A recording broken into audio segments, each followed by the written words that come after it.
So what is your answer to that, that why we are limiting the coin sales so now, drastically? I see. How they think that, you know, so your question somebody is, wants to sell more right. coins.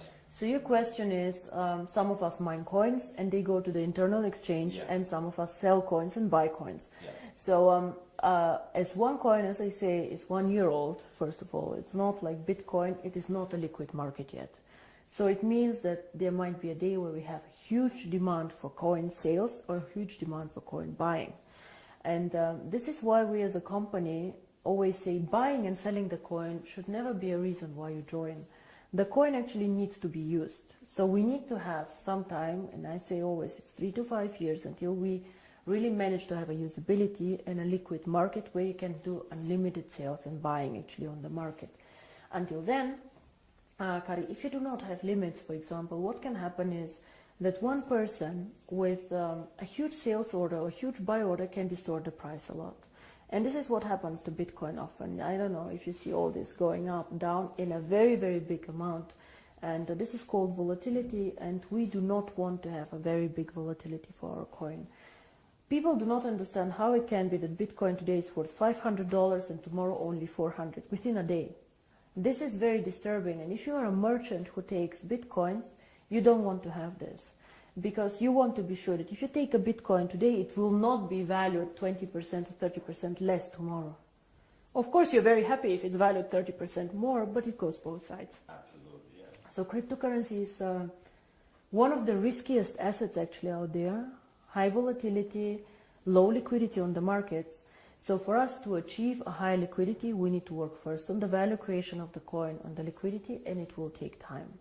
So all these people, why we have created this exchange? We have created it so people can learn to trade it, but it's not a self, the idea is not just that we go buy and sell the coin there, but we wait for the usability of the coin. This coin is very, very young. We have so much way to go, but we have created miracles already. So I'm looking very, very positive into the future. But remember, the internal exchange is demand and supply. So you have to find somebody who wants to sell coins to buy, and the other way around. So the company itself is not obliged to buy back your coins or to sell your coins. If I don't have coins, I cannot sell them. Yeah? And as a company, we do not buy back the coins. So it's always you selling your coins to somebody else or somebody else buying from you. Don't forget also a bit the time differences. When China sleeps, you're awake, and so on. So sometimes, as I said, the market is not liquid and not efficient yet. And then the other question is, which relate to that, is that how is the value created? Now, there are two questions I think inside here. First is what is the value of cryptocurrency, and the second is how do we determine today if one coin is valued €1, €2, or €5? Yes. So we have a concept which is called mining difficulty. And there are calculators out there on the internet for Bitcoin. Everybody can Google them. You just Google Bitcoin mining difficulty calculator and you see how this is calculated. It's a very, very simple thing. You calculate, one is electricity costs for the mining, and the second is computer power. So to mine a coin, you need obviously a computer to do some calculations and electricity to get the computer running. So depending on these two things, the mining difficulty grows or goes down. It goes both ways. It can go up, it can go down. The more miner join, however, the more people who want to mine, the higher the mining difficulty goes. Because more of them are in the pools. And this is, of course, what happens to one coin. So you can simulate this with these calculators. It's nothing that one coin invented. And this is how we today measure the value of the coin. Yeah? So we say if it costs us €5 to create the coin due to electricity, the servers and the computer power, this is what we think is the appropriate price. Of course, it fluctuates up and down based on demand and supply, but always in a corridor actually that we have set. So this is how we determine the price today. And the second question that you had actually is, but one day we go to the open market, so how do we know what is the value of this cryptocurrency? Why is Bitcoin worth $400 and not 1,000 or whatever? And here, in my opinion, there are two things how we determine the value of cryptocurrency. Cryptocurrency is not backed up by anything. We know this. So it's actually worthless. So it's not backed up by gold. It's not backed up by any other asset. OneCoin is not backed up, yeah? Bitcoin is not backed up. But there's still value inside, and I'll tell you why. One is, first of all, the brand. Bitcoin currently have a very strong brand. Everybody knows them, they were the first one. Of course, there are always good and bad things about the brand, but they are very well known. Milka Chocolate is a very well-known brand. Procter & Gamble are a very, very strong brand. So the more people joining OneCoin and the more people speaking about OneCoin, the stronger our brand becomes.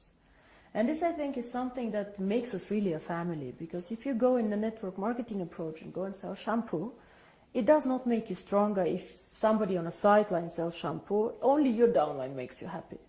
But here, if another team makes OneCoin popular out there, this makes also your coin stronger and your team stronger. And this is something very, very special about OneCoin, I think. And so the brand. And we have currently about 2 million paid members.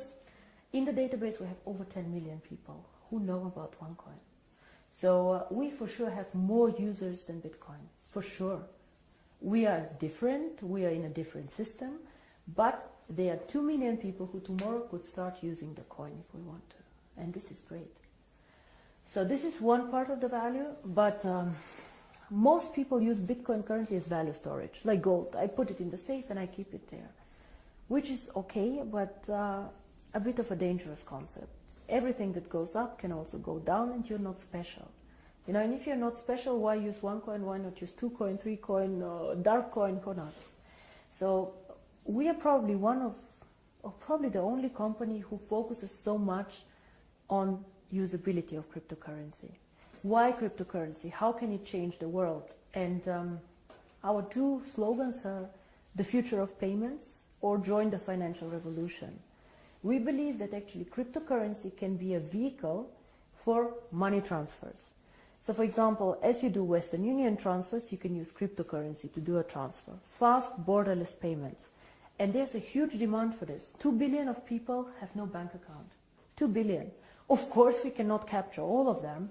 But again, if we capture only 10 million or 100 million people, it's a network. It grows so fast. We see what happened, you know. December 2014, I was sitting at my desk and I had a bet with Per Carlson, who is not here anymore, if we will manage to have 10,000 people. And we did a huge celebration with 10,000 people. Today we have 2 million after 12 months. It is incredible, and this is the network effect.